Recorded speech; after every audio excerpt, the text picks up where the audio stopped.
শয়তানের অনিষ্টতা থেকে বাঁচার জন্য, ঘরের যাবতীয় আসবাবকে হেফাজতের জন্য আয়াতুল কুরসির বিকল্প কোনো ইসমে আজমান নাই। যখন সুযোগ হয় ফজর থেকে এশা পর্যন্ত 5 ওয়াক্ত নামাজের পরে আয়াতুল কুরসি পড়েন। শুধু তাই না, বিপদে পড়েছেন ইয়া হাইয়্যু ইয়া কাইয়্যুম বলে আল্লাহর কাছে চান, আপনার যাবতীয় বিপদ আল্লাহ পাক নিজে হ্যান্ডেল করবে, নিজে, অন্য কারো কাছে দিবে না। সুবহানাল্লাহ। এত টাকা রাখবা কোথায়, কাফনের তো পকেট নাই, টাকা পয়সা লইয়া কি কেউ কবরে গেছে, কি জবাব দিবি রে তুই আল্লাহরই কাছে, ওরে মানুষ হইছ বেহুশ দুনিয়ার পিছে, কি জবাব দিবি রে তুই আল্লাহরই কাছে। وحبيب ربنا وطبيبنا وطبيب قلوبنا ومولانا محمدا عبده ورسوله صلى الله عليه وعلى آله وأصحابه وبارك وسلم تسليما كثيرا كثيرا.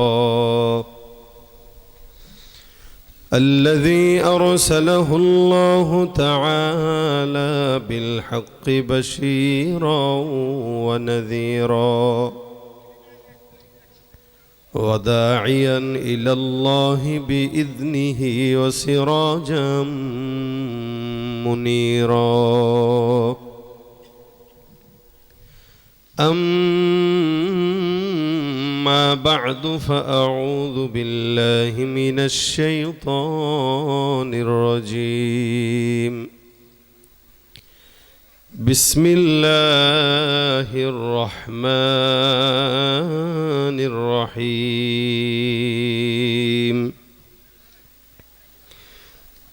الله لا إله إلا هو الحي القيوم. صدق الله مولانا العظيم.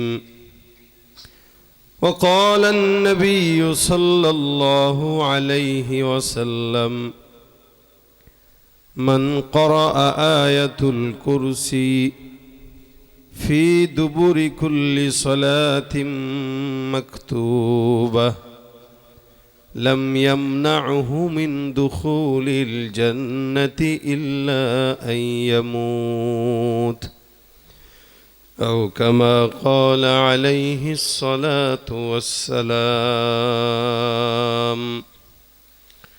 وقال تعالى: إن الله وملائكته يصلون على النبي يا أيها الذين آمنوا صلوا عليه وسلموا تسليما. সকলে জবান খুলে দুরূদ শরীফ পড়ি। আল্লাহুম্মা সাল্লি আলা محمد وعلى آل محمد كما صليت على إبراهيم وعلى آل إبراهيم إنك حميد مجيد. اللهم بارك على محمد وعلى آل محمد كما باركت على إبراهيم وعلى آل إبراهيم إنك حميد مجيد. यहाँ हम सब मुसाफिर हो वही आखिर ठिकाना, कोई आगे रवाना है कोई पीछे रवाना. बलगल उला बिकमालिही कशफत दुजा बिजमालिही हसनत जमीउ खिसालिही सल्लु अलैहि व आलिही. ज़बान खुले मोहब्बत जिकिर करी ला इलाहा इल्लल्लाह ला इलाहा ইল্লাল্লাহ লা ইলাহা ইল্লাল্লাহ লা ইলাহা ইল্লাল্লাহ লা ইলাহা ইল্লাল্লাহ লা ইলাহা ইল্লাল্লাহ লা ইলাহা ইল্লাল্লাহ লা ইলাহা ইল্লাল্লাহ লা ইলাহা ইল্লাল্লাহ লা ইলাহা ইল্লাল্লাহ লা ইলাহা ইল্লাল্লাহ লা ইলাহা ইল্লাল্লাহ লা ইলাহা ইল্লাল্লাহ মুহাম্মাদুর রাসূলুল্লাহ সাল্লাল্লাহু আলাইহি ওয়াসাল্লাম। আলহামদুলিল্লাহ, আনন্দনগর পূর্বপাড়া আত-তাকওয়া জামে মসজিদের উদ্যোগে আয়োজিত আজকের বার্ষিক ইসলামী সম্মেলনের সম্মানিত দিনপ্রিয় ইসলামপ্রিয় ভাইয়েরা, আল্লাহ পাক রব্বুল আলামিনের দরবারে লাখো কোটি শুকর ও সুজুদ যে রব্বে করিম আজকের এই দিনই মজমায় আমাদেরকে একত্রিত হয়ে আসার বসার তৌফিক এনায়েত করেছেন। কালিমাতুশ শুকর আদায় করি, সকলে বলি আলহামদুলিল্লাহ। যতগুলো মানুষ আছেন, স্বতঃস্ফূর্ত আওয়াজ যদি আপনাদের থাকে, আপনাদের সর্বোচ্চটা আমাকে দেওয়ার চেষ্টা করবেন ইনশাআল্লাহ। আওয়াজ শুধু এই পাশ থেকে আসছে, এই পাশ থেকেও আসে নাই। পিছনের ওয়ালারা তো চিন্তা করছে, সব দায়িত্ব আপনাদের। ওরা আজকে কথাও বলবে না, ভাতও খাবে না। এই যে এখন আওয়াজ এখান থেকে আসতেছে, মানে এরা কথা বলতে পারে না, পারে? এ পাশওয়ালারা কথা বলতে পারে? আরে আল্লাহ, তা কথা বলতে পারলে তো আমার শোনাইতে হবে, বুঝাইতে হবে। আমি আলোচনা করতে আইসা আমি যদি ঘুমায় ঘুমায় কথা বলি, আপনারা মানবেন এটা? তা আপনি আমারে যদি না শোনান, তা আমি তো এটা মানব না। আমি যেমন আওয়াজ দিব, আপনিও আওয়াজ দিবেন, দুইজনের আওয়াজে আজকের এই প্রোগ্রাম প্রাণবন্ত হবে। খেলোয়াড় খেলা খেলে, মাঠের দর্শকের কাজ কি শুধু দেখা? কি কাজ আছে? গোল গোল দেয় না? এ দিছে না দিছে বলে কি না ভাই? এটা তার বলা দরকার কি? এ আনন্দের ঠেলায় বলে, এবং তার উৎসাহতে বলওয়ালা আরো বেশি গোল দেওয়ার ফিকির করে। আপনাদের উৎসাহ পাইলেই না ওয়াজও হবে, দু একটা গজল হবে। উৎসাহ যদি না পাই, আমার এত ঠেকা পড়ছে না, আমি ভাঙা গলা নিয়ে আরো গলা ভাঙতে চাই। সুতরাং আপনারা আওয়াজ দিবেন, স্বতঃস্ফূর্ত থাকবেন, আমিও চেষ্টা করব গোল কেমনে দু একটা বেশি দেওয়া যায়। এই আওয়াজটা এখন হয়েছে, এটা শেষ পর্যন্ত থাকবে। কারা কারা জওয়ান আছেন হাতটা তুলে দেখায় দেন। মাশাআল্লাহ। ভবিষ্যৎ এমপি শুনলাম, এমপি পদপ্রার্থী ইসলামী আন্দোলন থেকে। আলহামদুলিল্লাহ, আপনাদের আওয়াজ যদি থাকে, আপনাদের দ্বীনের প্রতি মহব্বত যদি থাকে, টুপিওয়ালা পাগড়িওয়ালারা ক্ষমতায় চলে আসবে ইনশাআল্লাহ। তাহলে আওয়াজটা তো বুঝাইতে হবে যে আমরা আপনাদের পক্ষে আছি, ঠিক না? তো ওনার বয়স মোটামুটি ভালোই হয়েছে। আমি বলছি যুবকরা হাত তুলেন, তো উনিও হাত তুলছে। তার মানে উনি নিজেরে বুড়া মনে করে না, ঠিক না? বুড়া মনে করলে কাজ করা যায় না। আর নিজেকে জোয়ান মনে করলে দেখেন না, 60 বছরেও বিয়ে করে। নিজেরে কি মনে করে? কথা কয় না, ওই বুড়ায় নিজেরে জোয়ান মনে করে। এই কারণে কয়, আরে মিয়া চামড়া গোছাইতে পারে, অন্তরের বয়স 18। তা আমাদের চামড়া গোছাইতে পারে, ইমানের বেলা আমাদের বয়সও 18, ঠিক কিনা বলেন? আওয়াজ হবে তো? লিল্লাহে তাকবীর, লিল্লাহে তাকবীর। লড়াইয়ের ওই ময়দানেতে যেতে তোমাকে হবে, প্রয়োজনে সব রক্তটুকু জমিনেই ঢেলে দেবে। লড়াইয়ের ওই ময়দানেতে যেতে তোমাকে হবে, প্রয়োজনে সব রক্তটুকু জমিনেই ঢেলে দেবে। তবুও তোমায় লড়তেই হবে, মানিবে না পরাজয়। তবুও তোমায় লড়তেই হবে, মানিবে না পরাজয়। বিপ্লব মানে জীবন দেয়া বসে থাকা নয়, সে কোনো দিন আসবে না রে, করো যদি বিপ্লব মানে জীবন দেয়া, সে কোনো দিন আসবে না রে। আসবে বিজয় রক্ত আর জীবনের বিনিময়, আসবে বিজয় রক্ত আর জীবনের বিনিময়। বিপ্লব মানে জীবন দেয়া, বসে থাকা নয়, সে কোনো দিন আসবে না রে, করো যদি। কোথা থেকে কোন ভিনদেশি শকুন আমার দেশে এসে সেবার নামে বসলো জুড়ে মীর জাফরের বেশে। খুব ভালো মনে করছিলেন না? খুব ভালো মনে করছিলেন। এখন দেখে এসে কিরে না স্যার 1 বছর না 5 বছর চাই। কয় বছর চাই? এখন 1 বছর 2 বছরই গেল না, এখনই কন্দে সরো। তার মানে জনগণের পালস বুঝে নাই। কথা বলেন ঠিক কিনা? কোথা থেকে কোন ভিনদেশি শকুন আমার দেশে এসে সেবার নামে বসলো জুড়ে মীর জাফরের বেশে। ওদের করতে নাস্তানাবুদ হতে হবে নির্ভয়। বিপ্লব মানে জীবন দেয়া, সে কোনো দিন আসবে না রে। ভাই আপনাদের কণ্ঠ অনেক ভালো, মাশাআল্লাহ।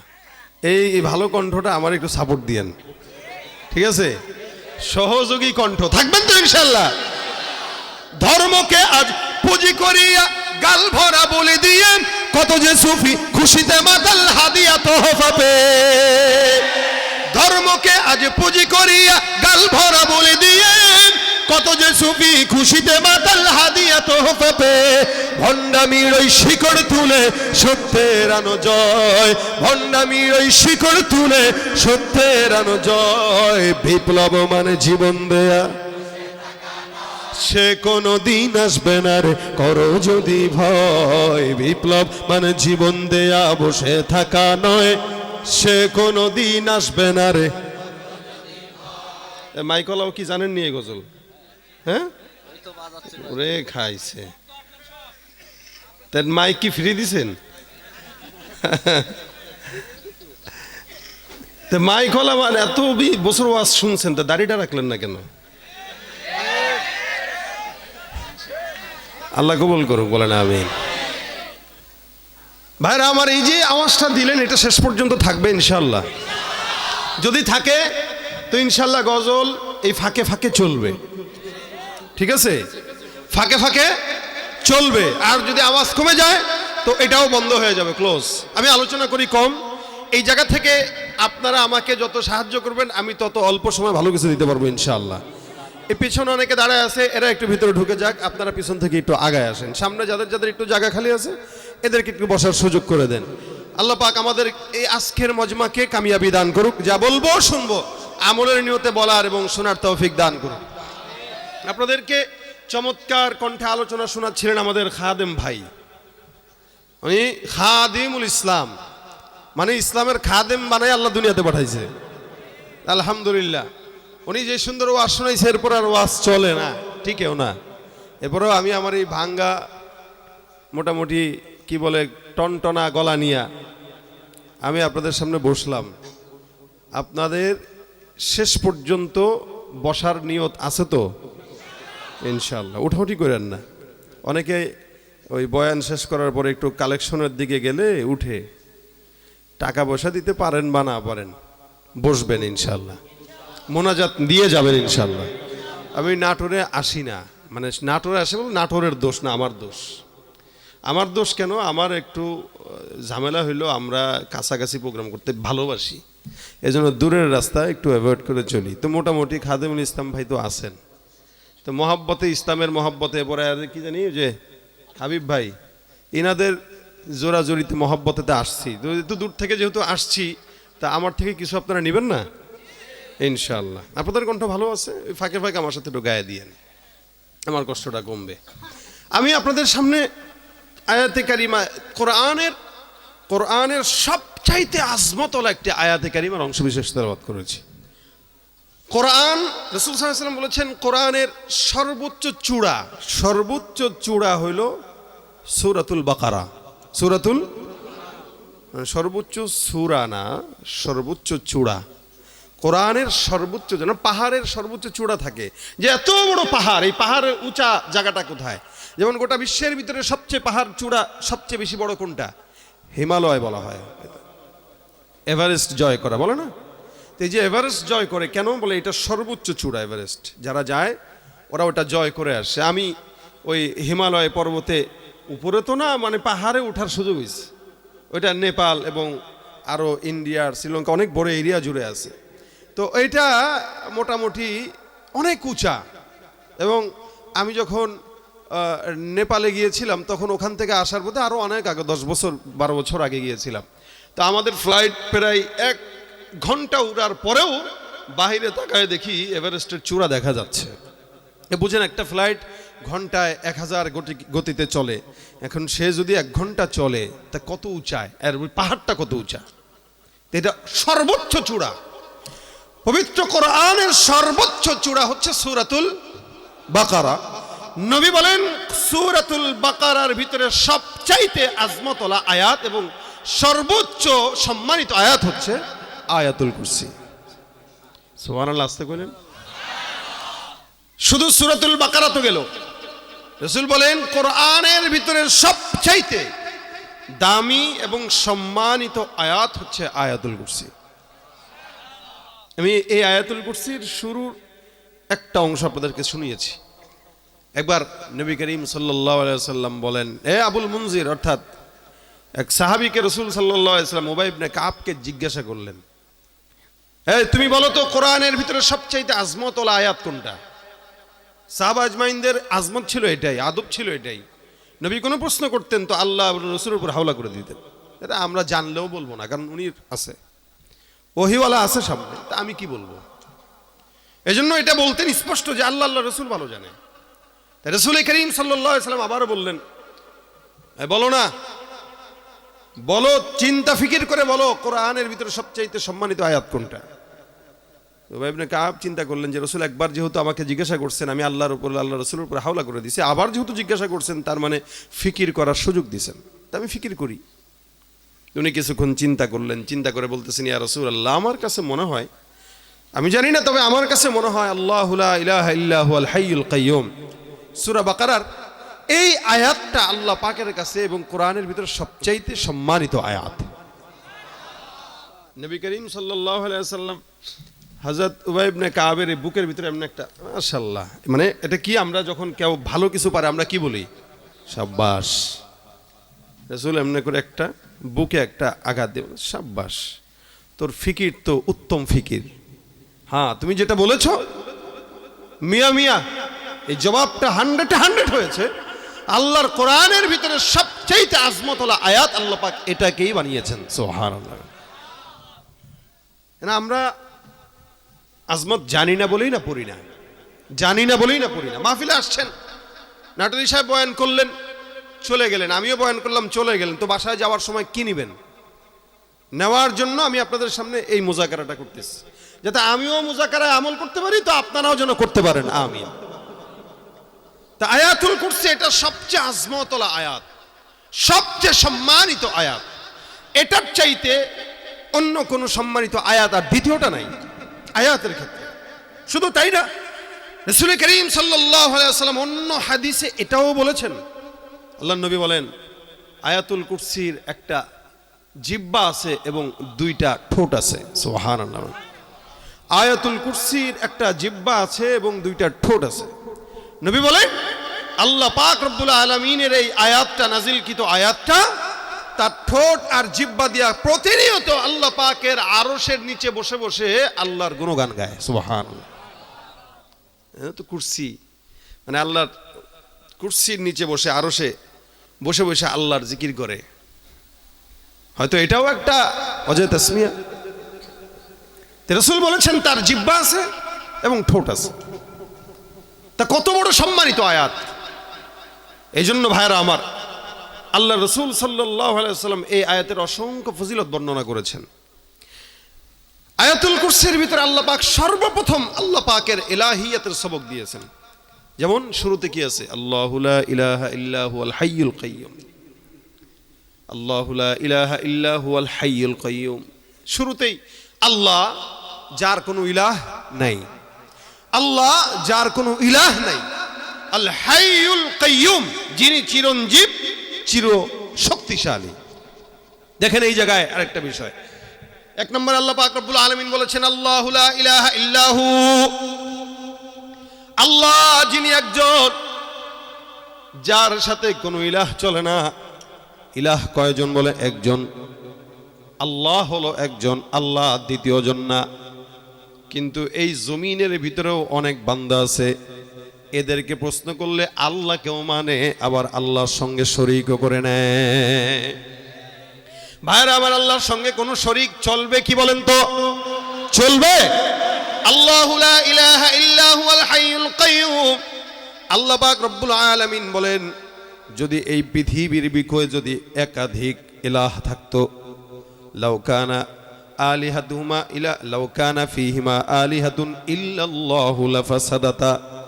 আল্লাহ পাক রব্বুল আলামিন অন্যত্র আয়াতের মধ্যে বর্ণনা করেন, যদি আসমান আর জমিনের মধ্যে, লাউ কানা ফীহিমা, এই আসমান আর জমিনের মধ্যে যদি অন্য কোনো ইলাহ থাকতো, লাফাসাদাতা, এরা ইলাহগুলা সবাই মিলেমিশে জমিনটাকে ধ্বংসের দিকে ঠেলে দিয়ে নিয়ে যেত। লাউ কানা ফীহিমা আলিহাতুন ইল্লাল্লাহু লাফাসাদাতা। আমার আল্লাহ পাক রব্বুল আলামিন বলেন, জমিন আর আসমানের ভিতরে দ্বিতীয় কোনো যদি ইলাহ থাকতো, আল্লাহ পাক রব্বুল আলামিন বলেন, ইলাহ যদি একাধিক থাকে, ওই এলাকা টিকতো না, পৃথিবী টিকতো না, আসমান টিকতো না, জমিন টিকতো না। যেহেতু ইলাহ একজনের বেশি যদি থাকতো, একজন বলতো না না এখন বৃষ্টি হবে, আরেকজন বলতো না এখন বৃষ্টি হবে না। আমি আল্লাহর পাশে যদি আরেকজন কোনো ইলাহ থাকতো, ওই ইলাহটা বলতো না এখন আমি বৃষ্টি দিব, আর আমি বলতাম না না এখন বৃষ্টি দিলে ক্ষতি। আবার যদি কোনো ইলাহ থাকতো, ওই ইলাহ বলতো না এই এলাকার ভিতরে রহমত দাও, আমি বলতাম না দিও না। এরকম ভাবে গাছের মালিক যে থাকতো, সে বলতো এই জায়গায় গাছকে হওয়াবো, আমি বলতাম না হওয়ানো দরকার নেই। এই যে শীত আসবে আসবে আসে না, ইলাহ যদি একাধিক থাকতো, এরা বলতো না না এখন শীত দিয়া দাও, কুয়াশা দিয়া দাও, আমি বলতাম না কুয়াশার সময় এখনো আসে নাই, আরো 1 মাস পরে কুয়াশা আসবে, শীত আসবে। আল্লাহ বলেন, যদি জমিন আর আসমানের মধ্যে একাধিক কোনো ইলাহ থাকতো, আল্লাহ পাক রব্বুল আলামিন বলেন, এই আসমান আর জমিনটাকে তারা ধ্বংস করে দিত। এই জন্য ইলাহ কয়জন? জোরে বলেন কয়জন? এই ইলাহকে একজন যা সেটা সবাই বিশ্বাস করে, কিন্তু আল্লাহর সঙ্গে অন্য কাউকে শরীক করে নেয়। আমার আল্লাহ পাক রব্বুল আলামিন কোরআনে অন্য জায়গায় বলেন, ডাক দিয়া লা ইনসালতাহুম মান খালাকাহুম লা ইয়াকুলুন্নাল্লাহ, যারা আল্লাহর সঙ্গে অন্য কাউকে শরীক করে নেয়, তাদেরকে যদি প্রশ্ন করা হয় তাদেরকে সৃষ্টি করেছেন কে, তারা বলেন আল্লাহ। আল্লাহ পাক রব্বুল আলামিন বলেন, ওয়ালা ইনসালতাহুম মান খালাকাস সামাওয়াতি ওয়াল আরদা লা ইয়াকুলুন্নাল্লাহ। আল্লাহ পাক রব্বুল আলামিন ডাক দিয়া বলেন, ইহুদি নাসারা খ্রিস্টান বেঈমানদেরকে প্রশ্ন করো, আরে আসমান আর জমিন বানাইছে কে? এরাও এক বাক্যে বলবে আল্লাহ। এদেরকে যদি প্রশ্ন করা হয়, লা ইনসালতাহুম মান খালাকাস সামাওয়াতি ওয়াল আরদা লা ইয়াকুলুন্নাল্লাহ, আসমান বানাইলো কে, জমিন বানাইলো কে? এদেরকে প্রশ্ন করা হওয়ার সাথে সাথে তারা বলবে আল্লাহ। আসমানও বানাইলেন আল্লাহ, জমিনও বানাইলেন আল্লাহ, পাহাড়ও বানাইলেন আল্লাহ, সমুদ্রও বানাইলেন আল্লাহ। কিন্তু এরা আল্লাহকেও মানে, আবার আল্লাহর সঙ্গে অন্য কাউকে শরীকও করে নেয়। আমার আল্লাহ পাক রব্বুল আলামিন অন্যত্র জায়গায় ডাক দিয়া বলে, ইহুদি নাসারার হালত হইল, এরা বলে ওয়াকালাতিল ইয়াহুদু উযাইরুন ইবনুল্লাহ ওয়া ক্বালাতিন নাসারাল মাসীহ ইবনুল্লাহ। আমার আল্লাহ পাক রব্বুল আলামিন বলেন, ইহুদিরা আল্লাহকেও মানে, নাসারারা আল্লাহকেও মানে। আচ্ছা বলেন তো, আমরাও তো আল্লাহকে মানি, ইহুদি নাসারার আল্লাহকে মানা আপনার আমার আল্লাহকে মানার ভিতরে পার্থক্য আছে না নাই? ইহুদিরাও বিশ্বাস করে আল্লাহ একজন, নাসারারাও বিশ্বাস করে আল্লাহ আছে, কিন্তু তারা আল্লাহর সঙ্গে আবার অন্য কাউকে শরীক করে নেয়। ইহুদিরাও আল্লাহর সঙ্গে অন্য কাউকে শরীক করে নেয়। আল্লাহ পাক বলেন, ওয়াকালাতিল ইয়াহুদু উযাইরুন ইবনুল্লাহ, এরা আল্লাহকে মানে আবার বলে উযাইর হলো আল্লাহর সন্তান। নাউযুবিল্লাহ। হযরত উযাইর আলাইহিস সালাতু ওয়াস সালামকে তারা আল্লাহর সন্তান বানায় দেয়। আবার আল্লাহ পাক ডাক দিয়া বলেন ওয়াকালাতিন নাসারাল মাসীহ ইবনুল্লাহ, নাসারা বলে ঈসা হলো আল্লাহর সন্তান। আমার আল্লাহ পাক রব্বুল আলামিন বলে তারাও মানে তোমরাও মানো, তাদের মানার ভিতরে তোমাদের মানার মধ্যে পার্থক্য কোথায়? আল্লাহ পাক বলেন তোমরা বলো কুল হুয়াল্লাহু আহাদ আল্লাহুস সামাদ। আমার আল্লাহ কয়জন বলেন না, কয়জন? আমার আল্লাহ পাক যে একজন, এতে কোনো সন্দেহ আছে নাকি?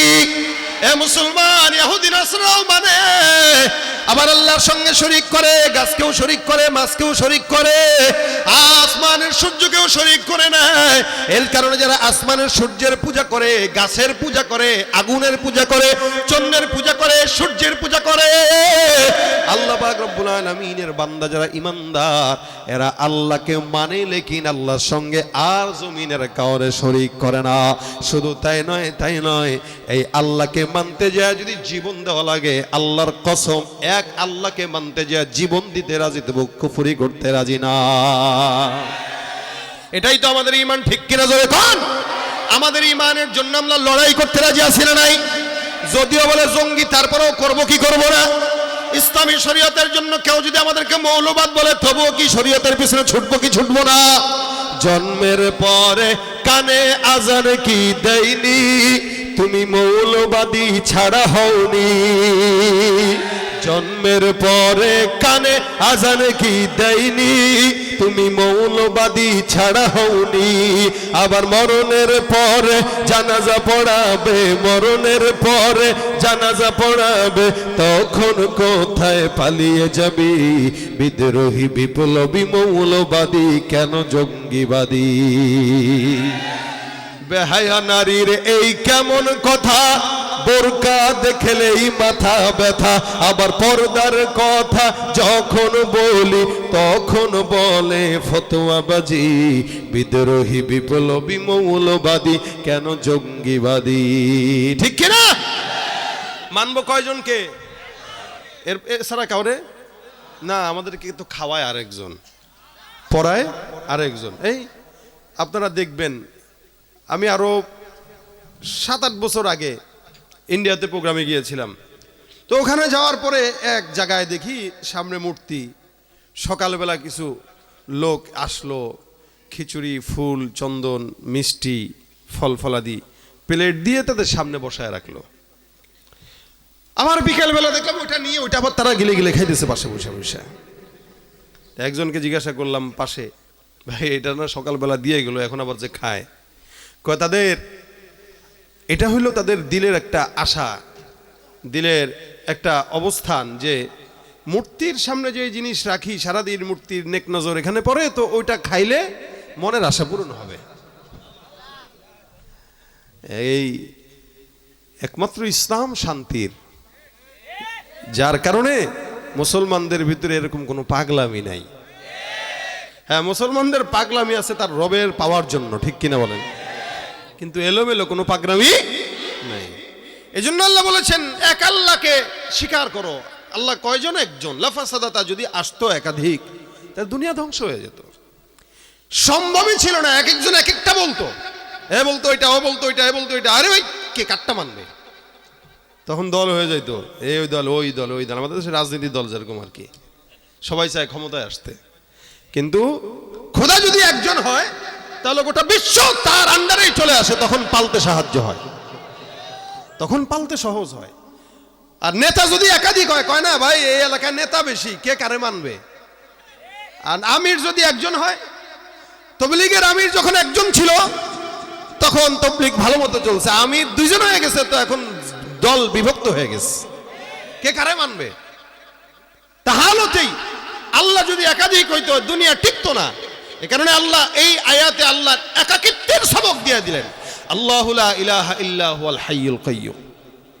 যার কারণে আল্লাহ পাক রব্বুল আলামিন বলেন, এই শোনো, রব তো এমন রব হওয়া যায় যেই রবের গুণ থাকবে, যেই রব 24টা ঘন্টা। একাধিক রব আমি দেই নাই। একাধিক রব তখনই দরকার ছিল যখন একজন ঘুমাইতো, আরেকজন চাকরি করতো, ঠিক না? দেখবেন রাত্রিবেলা যারা ডিউটি করে, দিনের বেলা করে না কেন? দিনের বেলা আমি ঘুমাবো, আরেক শিফট আসবে, আবার রাত্রে আমি যাব, ও ঘুমাবে।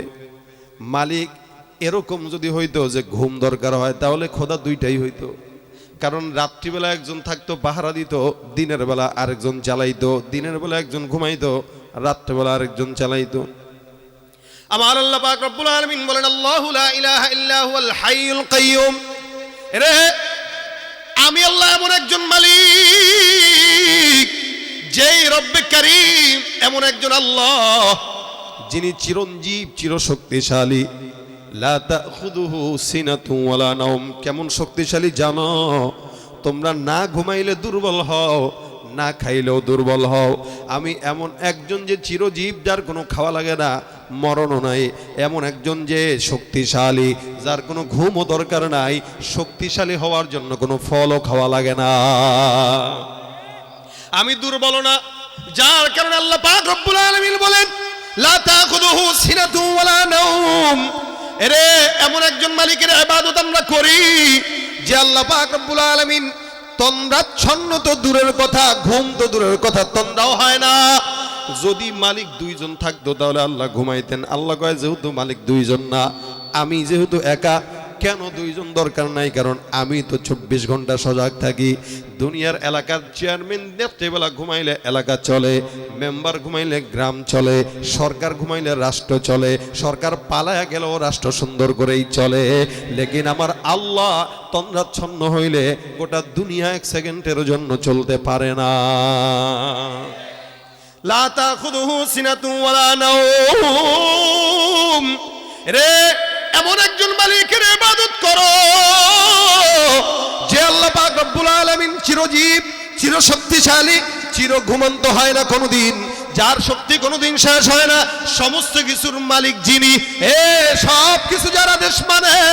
তুমি আমি না মানলেও কি আসমানের ফেরেশতারাও মানে, তুমি আমি না খাইলেও কি আল্লাহ পাক রব্বুল আলামিন জমিনের ভিতরে এমন কিছু প্রাণী আছে যাদেরকে চিরদিন খাওয়ায়। এ মুসলমান, আল্লাহ পাক রব্বুল আলামিনের আসমান আর জমিনের ভিতরে এমন এমন পশু পাখি আছে যারা একদম সমুদ্রের তলদেশে, তাদেরকেও খাওয়ানোর যোগ্যতা তিনি রাখেন। আল্লাহ পাক সমগ্র দুনিয়ার মানুষের মনের চাহাত একই সময়ে, একই রকম ভাবে, একই টাইমে কবুল করেও নিতে পারেন। এটাই তো রব, যে একই সময়ে, একই টাইমে, একই ভাবে সকলের মনের আশা একইভাবে পূরণ করতে পারে, একইভাবে পূরণ করতে পারে, একইভাবে, তার কোনো ঝামেলা হয় না। এই জন্য আল্লাহ পাক রব্বুল আলামিনের হাবিব বলেন, এ বান্দা, এটা এমন একটা আয়াত যে আয়াতটা বিশাল দামি, কারণে আয়াতে আল্লাহ পাক দুইটা নাম দিয়েছেন। অন্য হাদিসে পয়গম্বর বলেন এই নাম দুইটা, যেটা ইসমে আজম, মুফাসসিরিন ইকরাম বলেন আয়াতুল কুরসিটাকে আল্লাহর নবী সাল্লাল্লাহু আলাইহি ওয়াসাল্লাম ইসমে আজম বানায় দিয়েছেন। এই আয়াতের মধ্যে দুইটা নাম আছে, একটা হলো হাই আর একটা হলো কাইয়ুম। হাই আর কাইয়ুম, এই ঘরের ভিতরে যদি আপনার রিজিকের অভাব থাকে, সন্তানের বিয়ে হয় না, মা অসুস্থ, বাবা অসুস্থ, চাকরি নাই, সম্পদের মধ্যে বরকত নাই, আল্লাহর নবী বলেন বান্দা হাতটা উপরে দিয়া বলো ইয়া হাইয়ু ইয়া কাইয়ুম। নিজের ঘরে অশান্তি, বিবি অশান্তি, অসুস্থ, মা বাবা অসুস্থ, অথবা অন্য কোনো প্রয়োজন, ইয়াকিনটা আগে দিলের ভিতরে ঢুকাবে, তারপরে পাঠ করবে ইয়া হাইয়ু ইয়া কাইয়ুম। এই দুইটা নাম নিয়ে কোনো বান্দা যদি মাওলার কাছে যায়, আল্লাহর নবী ডাক দিয়া কয় আমার আল্লাহ সঙ্গে সঙ্গে কবুল করে নেয়। বদরের যুদ্ধে সাহাবা আজমাইনদের সংখ্যা মাত্র 313। 1000 কাফিরের মোকাবেলায় পয়গম্বর যুদ্ধে নামবে। আল্লাহর নবীর কোনো পরিকল্পনা নাই, রাসূল যে যুদ্ধের ময়দানে যাবে এরকম কোনো সিদ্ধান্ত হয় নাই। কাফের বেঈমানেরা যে কোনো ভাবে সংবাদ পাওয়ার পর 1000 কাফের মক্কার জমিন থেকে রওনা হয়ে গেছে যুদ্ধ করার জন্য। 1000 কাফেরের মোকাবেলায় মাত্র 313 জন। সাহাবা আজমাইনদের যেহেতু যুদ্ধের প্রস্তুতি নাই, যার কারণে ঘোড়াও তেমন নাই, উটও তেমন নাই, তরবারিও নাই, লাঠি সোটাও নাই, আহারও নাই, একদম দুর্বল। আল্লাহর নবী সাল্লাল্লাহু আলাইহি সাল্লাম ডাক দেয়া কয় ওগো মালিক, যুদ্ধের ময়দানে 1000 কাফের বিদ্যমান, আমার সাহাবা আজমাইনরা দুর্বল, এরপর আবার রমজান মাস, কি করব আল্লাহ? রোজাদার অবস্থায় যুদ্ধের ময়দানে যুদ্ধ করা কষ্ট, এরপর আরবের জমিনের ভিতরে এত রোদ, বর্তমান সময় আরবে যদি কেউ যেয়ে থাকবেন দেখবেন মোটামুটি 50 ডিগ্রি সেলসিয়াসের মতো সেখানে সবসময় গরম থাকে। কখনো তো এমন হয় এই নিচের ভিতরে রাস্তার উপরে কেউ যদি কড়াই বসায় তেল দিয়ে ডিম ভাজি করে ডিমও ভাজি হয়ে যায়। এমনও পরিস্থিতিতে পড়েছি, রোদের ভিতরে বের হয়েছে, হাতের এই পশমগুলো একটার সঙ্গে একটা জড়ায় যাচ্ছে। এখনই যদি এই গরম হয়, না জানি 1000 বছর আগে কেমন গরম ছিল। ভাইরা আমার খুব বুঝেন, রাসূল সাল্লাল্লাহু আলাইহি সাল্লাম 1000 কাফেরের মোকাবেলায় আল্লাহর নবী যুদ্ধ করবেন, সাথে কেউ নাই, তরবারি উট আর যুদ্ধের জন্য যা কিছু দরকার হয় এগুলো কিছুই তেমন ভাবে নাই। আমার পয়গম্বর তাঁবুর মধ্যে আসলেন। হযরত আলী বলেন, আমি যুদ্ধের মাঝখানে নবীর কাছে যাইলাম। আমি নবীর কাছে গিয়ে দেখি আমার পয়গম্বর সিজদায় পড়া, আর আল্লাহর নবী জোরে জোরে পড়ে ইয়া হাইয়ু ইয়া কাইয়ুম। আবার আমি চলে গেলাম যুদ্ধের ময়দানে, সাহাবা আজমাইন দুর্বল, আল্লাহর নবীকে আবার কাছে আসলাম, নবী তাকায় দেখলাম এখন পরে ইয়া হাইয়ু ইয়া কাইয়ুম। আবার যুদ্ধের ময়দানে গেলাম, আবার পয়গম্বরের কাছে আসলাম, তাকায় দেখি নবী এখনো বারবার শুয়ে শুয়ে কাঁদে ইয়া হাইয়ু ইয়া কাইয়ুম। নবী সিজদায় পড়ে পড়ে বারবার এই দুইটা শব্দ উচ্চারণ করে, আর অন্য কোনো শব্দ আমার পয়গম্বরের মুখে আমি শুনি নাই। কেবল তুই ইয়া হাইয়ু ইয়া কাইয়ুম, ইয়া হাইয়ু ইয়া কাইয়ুম, ইয়া হাইয়ু ইয়া কাইয়ুম। আল্লাহ বদরের যুদ্ধের সাহাবা আজমাইনদেরকে 1000-এর মোকাবেলায় তুমি বিজয় দিয়া দিও। আমার পয়গম্বর দোয়া করেন আল্লাহর কাছে ইয়া হাইয়ু ইয়া কাইয়ুম নাম দিয়া। আলী বলেন, আমি আমার পয়গম্বরকে দেখলাম দোয়া করার জন্য। আমি যুদ্ধের ময়দানে গেলাম, হঠাৎ করে তাকায় দেখি আমার ডানে বাঁয়ে সামনে পিছনে কেমন যেন মনে হলো আসমান থেকে আমার আল্লাহ কেমন যেন সাদা পোশাক পরিহিত ফেরেশতাদেরকে যুদ্ধের জন্য পাঠিয়ে দিয়েছে। আমার আল্লাহ ডাক দিয়া বলেন, লাকাদ নাসারাকুমুল্লাহু বিবাদরি ওয়া আনতুম আযিল্লা। এ সাহাবা আজমাইনের দল, তোমরা ছিলা লাঞ্ছিত, তোমরা ছিলা দুর্বল, তোমরা অপারগ ছিলা। আমি আল্লাহ, আমি তোমাদেরকে আল্লাহর নবীর দোয়ার বরকতে আসমান থেকে ফেরেশতা পাঠায় শুধু নয়, আমি নিজেই তোমাদের সঙ্গে যুদ্ধে লিপ্ত হয়ে গিয়েছি। আল্লাহ নিজে যুদ্ধের ময়দানে নেমে গেছেন, আল্লাহ নিজে ফেরেশতাদেরকে নিয়ে আল্লাহ যুদ্ধের ময়দানে বদরে চলে গেছেন। রাসূল বলেন, আমি যে ইয়া হাইয়ু ইয়া কাইয়ুম পড়ে পড়ে চাইছি, আল্লাহ এই দুইটা শব্দের বরকতেই বদরের যুদ্ধে সাহাবা আজমাইনদেরকে 1000-এর মোকাবেলায় লড়াই করার জন্য জিতায় দিছে। এরপরেও কেমন জিতানি দেখেন, আবু জাহেলকে মারছে যেটা একদম পিচ্ছি এটারে দিয়া, যেটা পিচ্ছি ওইটারে দিয়া, এখনো পর্যন্ত তার কবর ওখানে আছে। শুধু তাই না, ওখানে হাজী সাহেবরা যাওয়ার পরে পারে না, মুইতা দেয়, প্রস্রাব করে দিতে পারে না। এটা যদি পারতো এটাই করতো। হয়তো কিছু পাগলা এটা করতেই পারে, যেই যায় কবরের উপরে লাফায়, থু দেয়, পাড়া দেয়। আল্লাহ পাক বলেন, তোমার বিরুদ্ধে ষড়যন্ত্র করার জন্য 1000 নিয়ে আসছে, ও চিনে নাই হাতটা দিছে কোথায়। আগুনে হাত দিবে তো হাত আল্লাহ পাক রাখবে না। নবী নাই তো কি হয়েছে, উম্মতের উলামা একরাম আছে, উলামা একরামের গায়ে হাত দিবে তো ওই হাত আল্লাহ রাখে নাই, রাখবেও না ভবিষ্যতে। ঠিক কিনা ধরে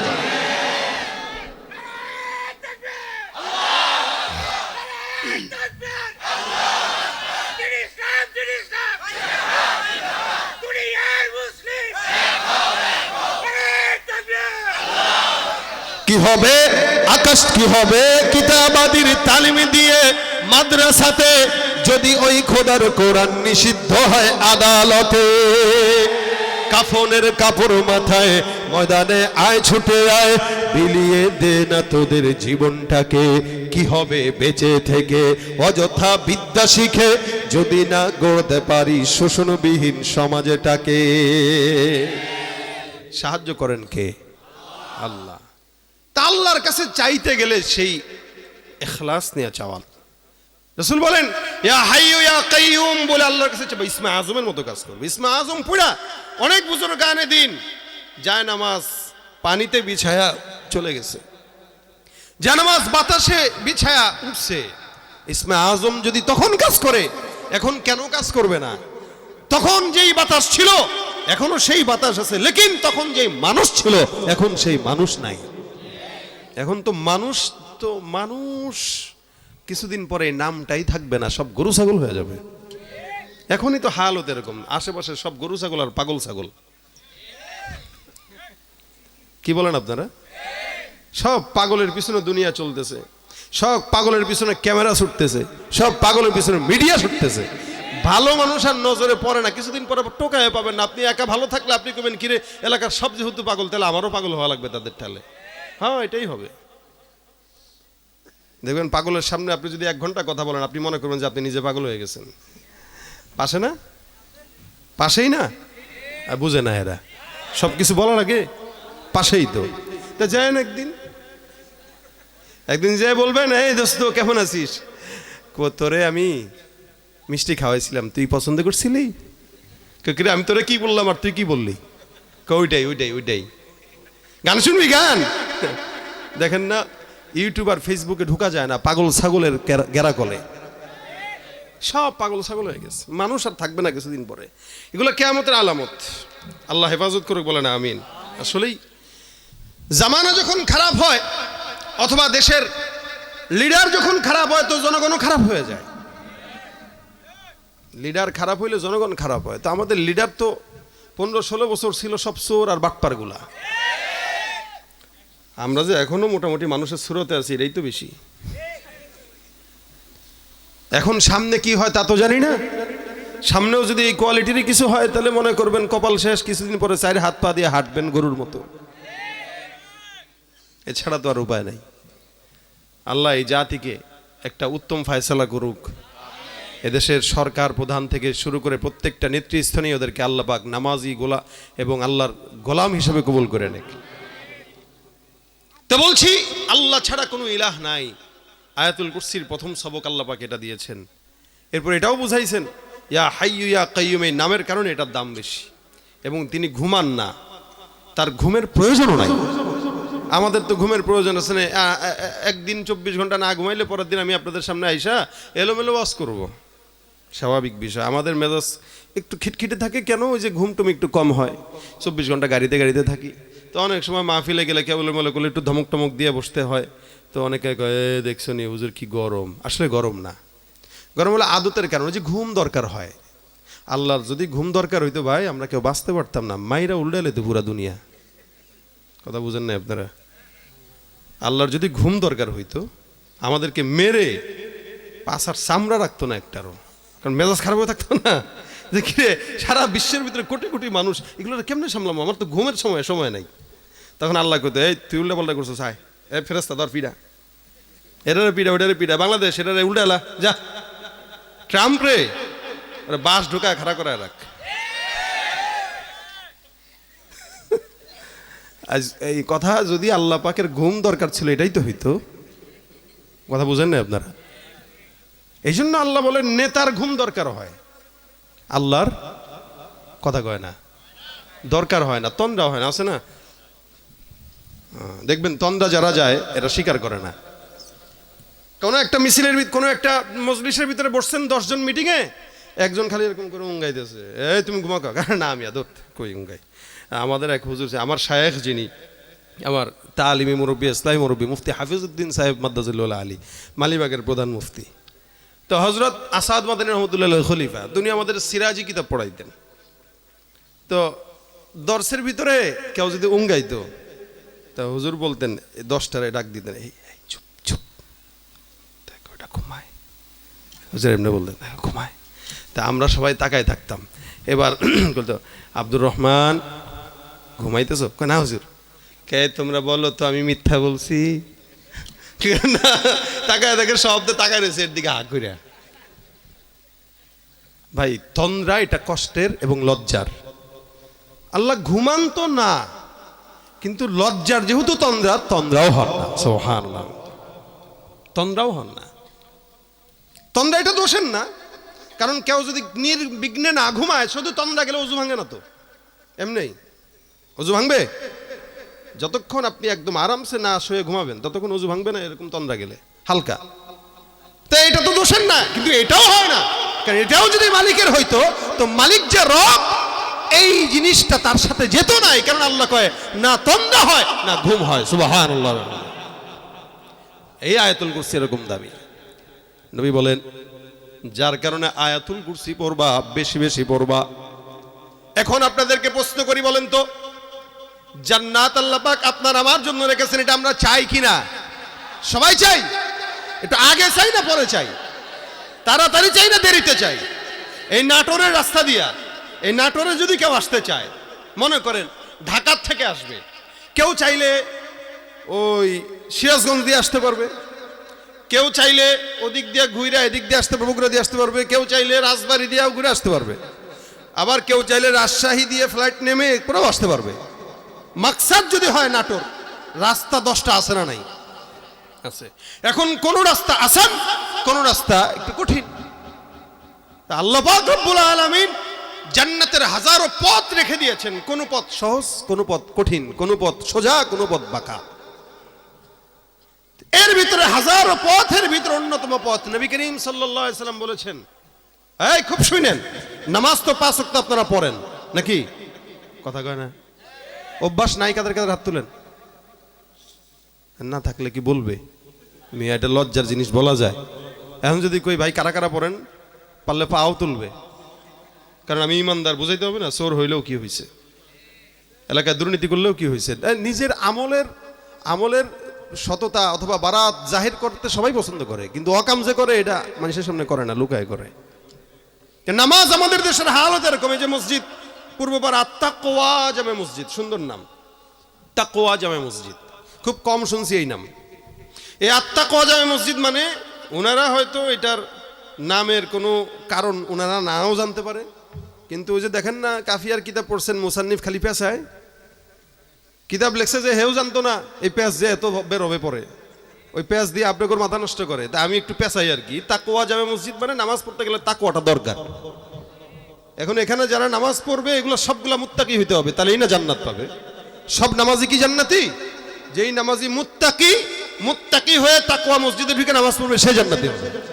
কথা কয় না? নামাজের জন্য তাকওয়া দরকার আছে কিনা? আছে। দেখেন রাসূল বলেন 5 ওয়াক্ত নামাজের পরে, 5 ওয়াক্ত নামাজের পরে কেউ যদি মান করা আয়াতুল কুরসি, কেউ যদি আয়াতুল কুরসি পড়ে একদম 5 ওয়াক্ত ফরজ নামাজগুলোর পরে, রাসূল বলেন এই যে দুনিয়া, এই যে জান্নাত, মাঝখানে একটা পর্দা আছে, মৃত্যুর পর্দা। রাসূল বলেন ওই মৃত্যুর পর্দা ছাড়া তাকে জান্নাতে প্রবেশ করতে বাধা কেউ দিতে পারবে না। কেন কেউ বাধা দিতে পারবে না? অর্থাৎ সে মরলো, কাপড় ছিঁড়লো, সোজা জান্নাতে ঢুকে হুরদের সঙ্গে প্রেম করা শুরু করলো। মানে এটা কেন বললাম? বর্তমান সময় প্রেম প্রীতি পরকীয়া একটু বেশি। তা আপনার যদি করতে মন চায় ওখানে যাই করেন, একটু মানে সার্ভিসটা একটু বেশি দিতে পারবেন। এখানে একটু দুর্বল হইলেও ওখানে সার্ভিস বেশি দিতে পারবেন। এবার কি বুঝতেছেন আল্লাহ জানে। পোলাবানগুলো হাসে খালি আন্দাজে, বিয়ে শাদী করে নাই, কিছু নাই, খালি হাসে ফকিরের দল। তো আল্লাহ পাক জান্নাতে ইনশাল্লাহ নিয়ে নেবেন। রাসূল বলতেছেন মৃত্যু ছাড়া কেউ বাধা দিতে, কথা কয় না, কেউ বাধা দিতে কষ্ট হইতেছে, ঝিমাইতেছেন, হাতটা তুলেন না একটু। লিল্লাহে তাকবীর, লিল্লাহে তাকবীর। তা বিয়ে শাদী করার ইচ্ছা আসেনি? কারা কারা বিয়ে করে নাই হাতটা তুলো। করো নাই কারা? করো নাই? হ্যাঁ। High high high high high high high high high high high high high high আস্তাগফিরুল্লাহ আযীম। ওই দেখো ওই যে ওনে হাত তুলছে, ওই যে লাল পাঞ্জাবি না হলুদ পাঞ্জাবিটা, টুপি মাথায় লাল, মনে হয় 2 বাচ্চার বাপ, এখনো বিয়ে করে নাই। হ্যাঁ, ওই যে একটা চশমাওয়ালা হাত তুলছে, বিয়ে করে না। হ্যাঁ, আজীব অবস্থা। আল্লাহ বিয়ে করার তৌফিক দেখ এগুলো রে। অল্প বয়সে না, বাকি সময় হলে বিয়ে করা উচিত। অর্থাৎ মোটামুটি আমাদের অনেক আকাবিররা যারা 18-19 বছর হলেই বিয়ে করে ফেলছেন, আবার অনেকে হেদায়েতুন্নাহ কাফিয়া থাকতেও বিয়ে করছেন।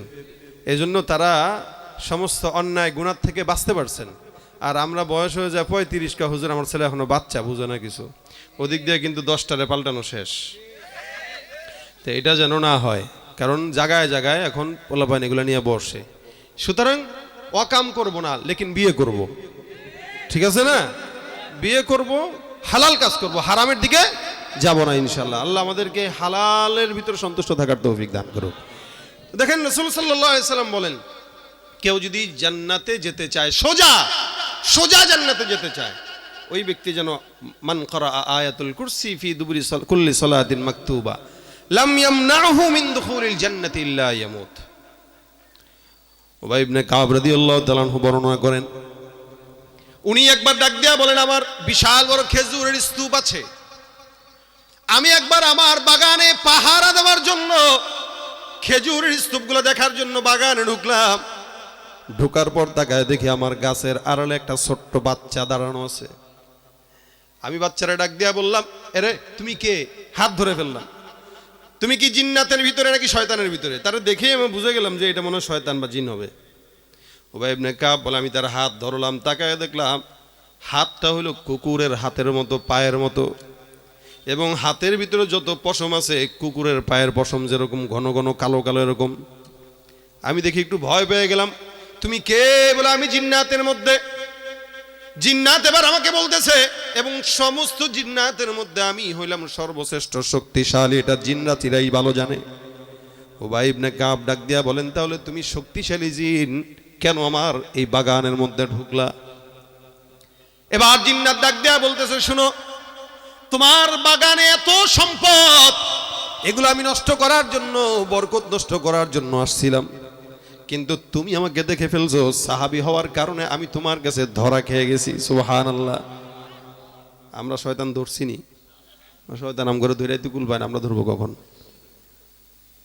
চতুর্দিক থেকে শয়তান আমাদেরকে ঘেরাও করে রাখে, ডান দিক থেকে, বাম দিক থেকে, সামনে থেকে, পিছন থেকে, চতুর্দিক থেকে শয়তানের মাধ্যমে আমরা ঘেরাও। আর সাহাবা আজমাইনরা যেখানেই শয়তান পাইতেন সেখানেই শয়তানরে খপ করে ধরে ফেলতেন। এটা তাদের ঈমানের হালতের কারণে হইতো।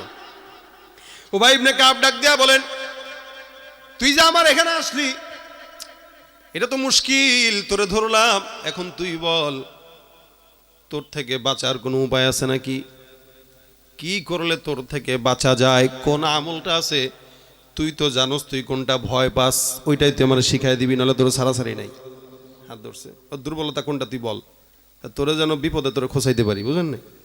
তো দুর্বলতা তুই বল। উবাই ইবনে কাব যখন ধরলেন, তখন ওই জিন্নাত বলতেছে, ভাই ছাড়েন না। ছাড়বো না, তুই আগে বলবি কোনটা পড়লে তোরা ভয় পাস, এটা বল। তখন ওই জিন্নাতটা বলতেছে, আল্লাহু লা ইলাহা ইল্লা হুয়াল হাইয়ুল কাইয়্যুম, আয়াতুল কুরসিটা বেশি বেশি যদি পড়ে আল্লাহ পাক ওই বান্দাকে রাতের বেলা যদি পড়ে সারা রাত আল্লাহ পাক তাকে জিম্মায় নিয়ে নেবেন, অর্থাৎ কোনো ক্ষতি হবে না, সব জিন্নাত শয়তানের ক্ষতি থেকে আল্লাহ তাকে হেফাজত করবেন। আর কোন ইমানদার যদি সকালবেলা পড়ে আল্লাহ পাক রব্বুল আলামিন ওই বান্দাকে সারা দিনের জন্য নিজের জিম্মায় রেখে দিবেন। উবাই ইবনে কাব বলতেছেন, কথা কি সত্য? বলে, হ্যাঁ। ও, তাহলে তোদের দুর্বলতা এটা না? আসলে এটাই, ছেড়ে দেন। ঠিক আছে, যা। তো ইবনে কাব বলেন, আমি তাকে ছেড়ে দিলাম, সে আমার বাগানের যত খেজুর ছিল ওগুলো সে নষ্ট করার আর দুঃসাহস করতে পারে নাই। কেমনে পারবে? কারণ আমারও তো সে তার দুর্বলতা শিখাই দিয়েই গেছে। যেহেতু তার দুর্বলতা এখন আমি জানি, কি রে তুই কিন্তু এটা, আমি কিন্তু তোর চিনি, কো ভাই মাফ চাই, আর জিন্দগিতে করবো না। দুনিয়ায় কেউ যদি কারো দুর্বলতা জানে, সে যখন কয়ে তোর কিন্তু এটা আমার কাছে আছে, কে ভাই রে ভাই তুই এমন করস কে? টাকা লাগলে নে না, তবু ডিলিট কর। দুর্বলতা মানুষ রাখতে চায় না এবং কাউরে প্রকাশ করতে চায় না, কিন্তু ধরা যখন খায় তখন ঠিকই প্রচার করে, তখন ঠিকই স্বীকার করে। তো শয়তান জানে তার দুর্বলতা কোথায়, জিন্নাত জানে তার দুর্বলতা কোথায়। জানার পরে উবাই ইবনে কাব কি শিখাই দিয়ে গেছেন। উবাই ইবনে কাব বলে, হ্যাঁ এটাই তোর দুর্বলতা। তো শুনলাম, শোনো উম্মতের মুসলমান, কেউ যদি আয়াতুল কুরসি সকালে বিকেলে পড়ে, তা আল্লাহ পাক তাকে জিন্নাত শয়তানের সমস্ত ওয়াসওয়াসা থেকে, অনিষ্টতা থেকে, বেবরকতি থেকে আল্লাহ নিজে হেফাজত করবেন।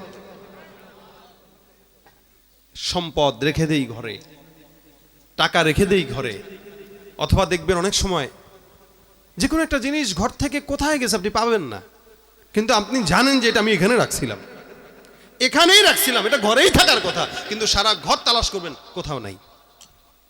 এটা শয়তান জিন্নাত যারা আছে এরা উধাও করে দেয়, আপনার বরকত নষ্ট করতে, আপনারা পেরেশান করে দিতে। পেরেশান করে দিতে এটা করে। এই জন্য ঘরের যাবতীয় অনিষ্টতা, শয়তানের অনিষ্টতা থেকে বাঁচার জন্য, ঘরের যাবতীয় আসবাবকে হেফাজতের জন্য আয়াতুল কুরসির বিকল্প কোনো ইসমে আজমান নাই। যখন সুযোগ হয় ফজর থেকে এশা পর্যন্ত 5 ওয়াক্ত নামাজের পরে আয়াতুল কুরসি পড়েন। শুধু তাই না, বিপদে পড়েছেন ইয়া হাইয়ু ইয়া কাইয়ুম বলে আল্লাহর কাছে চান। আপনার যাবতীয় বিপদ আল্লাহ পাক নিজে হ্যান্ডেল করবে, নিজে, অন্য কারো কাছে দিবে না। সুবহানাল্লাহ, আল্লাহ নিজে হ্যান্ডেল করবে। এই কারণে আজকে থেকে নিয়ত করেন যে আমরা আয়াতুল কুরসিটা যতদিন হায়াত আছে 5 ওয়াক্ত নামাজের পরে এটাকে মুখের বুলি বানায় রাখবো ইনশাআল্লাহ। বুলি বানাবো, বুলি, মুখের বুলি বানায় রাখবো, এটা নিয়ত করেন। ছাত্ররা আছেন, ছাত্র ভাইরা পড়েন। ছাত্র ভাইরা তো মাশাআল্লাহ 5 ওয়াক্ত জামাতের সাথে নামাজ পড়তেছে, কোরআন হাদিসের সাথে সম্পর্ক আছে। এদের আমলের জজবা এখনই, এদের আমলের বয়স এখনই। যখন মুদাররিসি জগতে যাবে তখন ব্যস্ততা বাড়বে, আমলের জজবা কমবে। তবে এখন যতটুকু করবে তখন কিঞ্চিত হলেও থাকবে। যদি এখনই না করে তখন কিছুই থাকবে না। এই কারণে গলার সময় এটা। সবাইকে বলতেছি আজকে থেকে নিয়ত করবেন আয়াতুল কুরসি 5 ওয়াক্ত নামাজের পরে মুখে লাজম বানাবো ইনশাআল্লাহ, ইনশাআল্লাহ, ইনশাআল্লাহ। আল্লাহ তৌফিক দান করুক, বলেন আমিন। 5 ওয়াক্ত নামাজ কোথায় পড়বেন? মসজিদে। কোথায়? মসজিদে। তাকওয়া মসজিদ, মসজিদে তাকওয়ার সঙ্গে ঢুকবেন, পড়বেন, নামাজের পরে পড়বেন। তাহলেই না আজকের এই মজমা থেকে যাওয়ার পরে বলতে পারবেন যে না, অন্তত এই মজমা এসে একটা জিনিস শিখছি, বলে কি আয়াতুল কুরসি শিখে গেছি। এটা হলো আজকের সবক। আজকে থেকে নিয়ে যতদিন মনে পড়বে ততদিন পড়বেন। আমি আলহামদুলিল্লাহ আপনাদের উপরে পার পেয়ে যাইতে পারি আর কি। কেন? ওই যে আপনারা পড়তেছেন তো আল্লাহ পাক আমারে এই সমপরিমাণ সওয়াব দিবে ইনশাআল্লাহ। আবার আপনারা পড়বেন, আরেকজন যদি আপনারা আমল শিখায় দেন তো সেও যদি পড়ে আপনিও আমল শিখতে পারবেন, এবং আমলের উপরে আল্লাহ পাক আপনাকেও সওয়াব দিয়ে দিবে ইনশাআল্লাহ। তা আল্লাহ পাক আমাদেরকে এই আমলটা করার তৌফিক দান করুন। এখন আসেন মসজিদ। যেহেতু আপনাদের এখানে এলাকার মসজিদটা দুর্বল মসজিদ, এই মসজিদের জন্য আপনাদের কাছে আমার আবেদন হচ্ছে এটা, মসজিদের অনেক কিছু দরকার, নগদ হোক, বাকি হোক, ইট, বালি, সিমেন্ট, টাইলস, এগুলো দরকার। উঠাউঠি কেউ করেন না, আমি আপনাদেরকে বেশি কষ্ট দেব না ইনশাল্লাহ। তবে 2-1টা গজল শোনাবো যদি আপনারা শুনতে চান, নাহলে দরকার নেই। কারণ আপনারা উঠাউঠি করলে আমি আপনাদেরকে শোনাইতে পারবো না, আর যদি বসেন তাহলে না শোনাইতে পারবো। লোক উঠে গেলে কারো শোনাবো? আর আপনারা যাবেন, যাদের যাবেন সবাই সবার বাসায় যাবেন, কিন্তু আমি তো আমার ঢাকায় যাব। আপনারা কাছের এলাকার থেকে আসছেন আর আমি আসছি ঢাকার থেকে, সুতরাং আপনারা আমার অনেক আগে বাসায় যেতে পারবেন। আমার যেতে ফজর হবে, আমাকে রেখে কেউ চলে যায় না, এখানে বসেন। আপনারা মসজিদের জন্য একটু বলেন তো কে আছেন যে আজকের এই মসজিদে আপনার 120টা জায়নামাজ, টাইলসের জায়নামাজ দরকার। একটা জায়নামাজের মূল্য 800 টাকা মাত্র, একটা জায়নামাজের মূল্য মাত্র 800 টাকা। একটা ভিক্ষুকও প্রতিদিন 2000-1000 টাকা কামায়, সেই জায়গা থেকে এখানে প্রত্যেকটা ভাই দিতে পারবে। তো এরকম কেউ যদি থাকেন যে একটা জায়নামাজের, মাশাআল্লাহ, আমার ঢাকা থেকে আসছে আমার মাদ্রাসার মুহতামিম মাওলানা মাসুম বিল্লাহ ইমদাদি সাহেব, এক জায়নামাজের টাকা দিয়ে দিয়েছেন, আলহামদুলিল্লাহ। এই যে কয়ও না, আল্লাহ মনের নেক আশা পূরণ করুক। আল্লাহ বাচ্চাদেরকে, পরিবারকে সুস্থতার